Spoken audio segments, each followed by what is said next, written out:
So we've been really lucky. We've received $5 million from the federal government.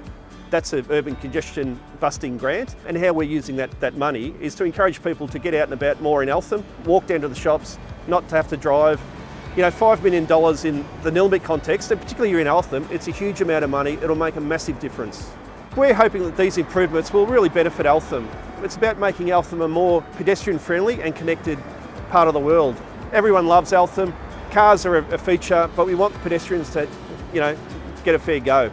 So our team have worked with the Department of Transport to come up with some proposed traffic and transport initiatives.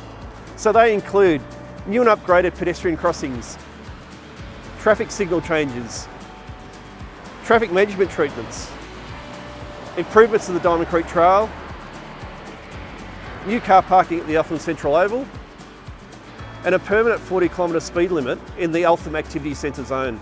Well, as you can see, Eltham's a busy place. It's a mishmash of footpaths and roads and car parks that have been piled on together over the years. And we've been lucky enough to get funding from the federal government. It's called the Urban Congestion Fund. And what it is it's money to try and make people move easier through this main corridor of Eltham, particularly between Main Road and the other main road called Bible Street. The key to this is sustainability. We want to encourage people to walk, ride their bikes, take their prams and move around the whole urban area. We want to make it more accessible for people so that they can get out of their cars and move around easily. And the traffic team have come up with a whole range of ideas that we're putting out to the community to say, what do you think?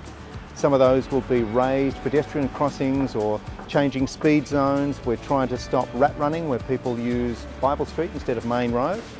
We'd love everyone in the community to go to the Participate Nillumbik website so that they can look at the plans, look at the before and after images, and the main thing is to contribute and have your say. There'll also be pop-up sessions happening live right here in Eltham, so look out for those as well.